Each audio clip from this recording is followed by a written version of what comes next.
this is the Mighty OB'a Pat Freeman here on clbTV and 1080 AM WUFO with our weekly sports update. We are now into the divisional playoff round of the NFL, but my concentration now is mock draft number 3. This is my third mock draft of the year. I hope all of you are watching this. My mock drafts, as you know, I cover the Buffalo Bills and have done so for 16 years. And I try to predict what Buddy Nix is going to do when he is up on the clock during the draft. This is mock draft number 3. I'll be changing each week, so don't get excited. You can critique them. Email me back at freemaj, FREEMAJJ, at AOL.com. Or you can hit me up on Facebook. Tell me what you think about my selections for the Buffalo Bills. My first pick for the Buffalo Bills, with the third overall pick, I have 2. I don't think Nick Fairley will be there. I think Nick Fairley will either go to the Carolina Panthers or the Denver Broncos. I also am skeptical of whether Daquan Bowers will be there from Clemson.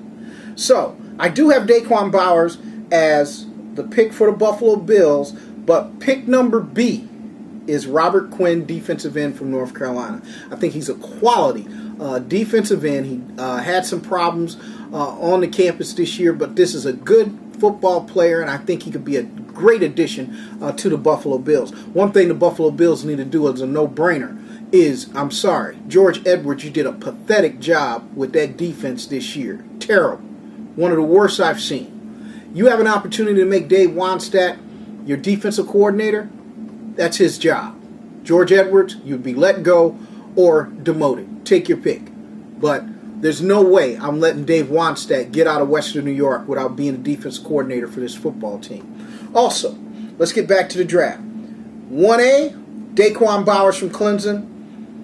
1B, Robert Quinn from North Carolina. Second pick, I have Martez Wilson, inside linebacker from Illinois.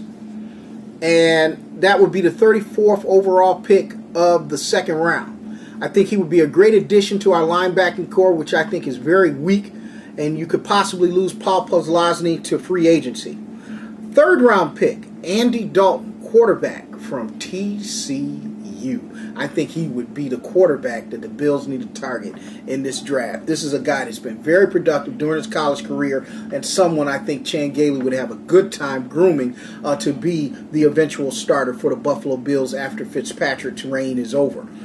Fourth round, the Bills have 2 fourth-round picks. I would pick Christian Ballard, defensive end from Iowa.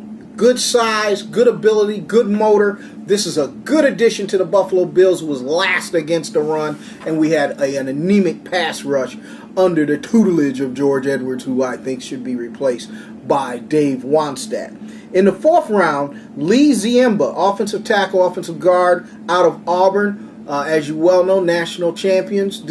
And our offensive line needs to be solidified with more quality personnel. That rotating door policy at the right tackle needs to stop. You need to bring somebody in that can play the position and compete to be a starter. I think that person is Lee Ziemba.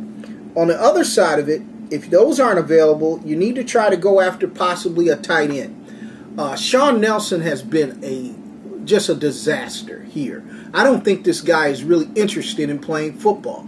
And because he's not interested in playing football, I think you should get somebody that is. And I think you need to bring somebody that can stretch these defenses. Lance Kendricks, tight end from Wisconsin, is the guy I'm looking for. And your other fourth-round pick, this is my plan B, is Thomas Kaiser, defensive end out of Stanford. I think this guy showed that he can really play very good football. And if those picks don't go well in the 6th and 7th round, you have the option of a Dijon Gomes, cornerback from Nebraska. As you know, Terrence McGee is getting up in age. Also, Drayton Florence is a free agent. You don't know if he's going to be back. And Leotis McKelvin has not played up to the potential that we thought he could play as a cornerback in this league. And then in the 7th round, you could possibly begin looking at a kicker or a punter. So these are just some options for the Buffalo Bills. This is my mock draft number 3 We're going to keep changing our mock drafts every week just to keep you guessing on what we think Buddy Nix is going to do leading up until the draft in April. As you well know, there's no CBA agreement yet. That's going to be huge. The CBA agreement's got to get done if we're going to have football season next year in a timely fashion. Hey, that's all for us here on the #1 sports show on 1080 AM WFO and clbTV. I'm the Mighty OB'a with our weekly sports update. Mock draft number 3 is now in the books. Take a look at it. Let me know what you think. Email me at freemaj, FREEMAJJ, @AOL.com. Let me know what you think about my mock draft. Take care.